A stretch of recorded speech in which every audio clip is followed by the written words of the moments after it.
انگلیس فقط 86 ثانیه با حذف شدن از این جام فاصله داشت که جو بیلینگام نجاتشون داد و با اون ضربه برگردون زیبا نتیجه رو مساوی کرد.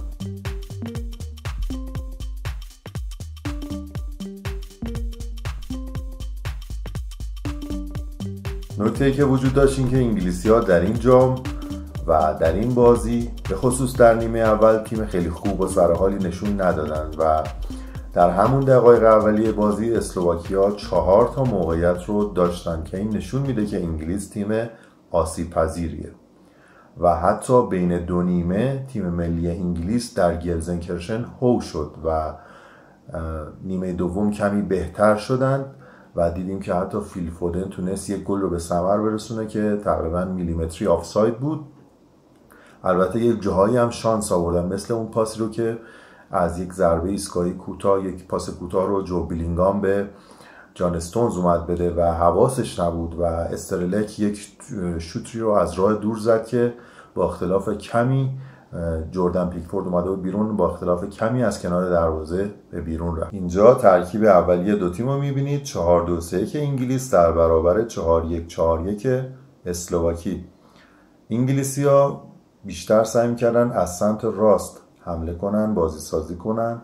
ما می‌بینیم که تریپیه تنها کسی بود که لب خط اون سمت بود و هر از گاهی به سمت جلو حرکت می‌کرد. فیل فودن که چپ بود میومد به میانه‌های زمین. توی عکس هم مشاهده می‌کنید ساکا کاملا میرفت لب خط، سعی می‌کرد عرض حمله رو باز کنه و کایل واکر بهش نزدیک می‌شد. نکته دیگه این بود که بیلینگام به کانال داخلی سمت راست میزد و کوبی مینو هم هر از گاهی بهش نزدیک میشد و از اون سمت تیم انگلیس اوورلود ایجاد میکرد. و حالا اینجا نگاه کنید، وقتی که اسلواکی میخواست از بالا پرس کنه و در حالت مید بلاک بودن، یعنی در مرکز زمین تجمع میکردن، شماره 8 دودا میومد به استرلک نزدیک میشد و تبدیل میشد فرمیشنشون، آرایششون به 4-4-2. وقتی دودا می اومد جلو، سمت راست یه فضایی واسه انگلیس ایجاد میشد که خیلی اذیت کردن، چرا که اون سینگل پیوتشون، اون هافک دفاعیشون استانیسلاو لوبوتکا هم مجبور بود که مینو رو پوشش بده، هم مجبور بود که بیلینگام رو پوشش بده.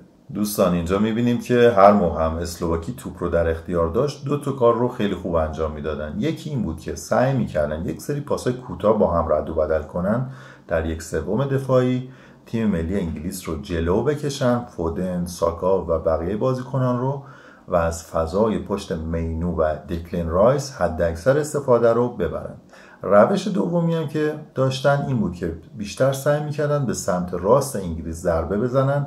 هاراسلین با سرعت خوبش رو در برابر کایل واکر قرار داده بودن تا از این راه بتونن به حملات خودشون ادامه بدن. اسلواکی نیمه دوم کاری که کرد چی بود؟ اومد دوباره یک مید بلاکی رو تشکیل داد در وسط زمین و کمتر پرس کردن. از اون طرف تیم ملی انگلیس ریتم و سرعت پاساش افزایش پیدا کرد.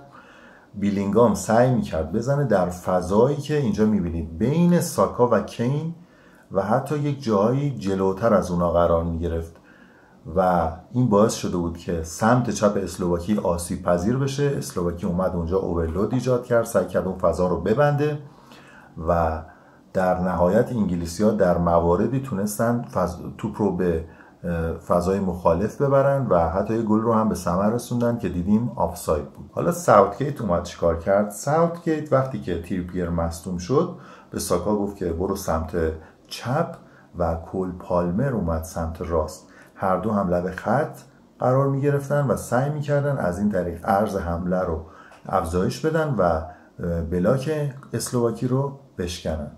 حالا بعد از اینکه انگلیس تونست توسط کین به گل برسه، ساوتگیت اومد ترکیب تیم خودش رو به 5-3-2 و حتی یک جاهایی به 5-4-1 تغییر داد.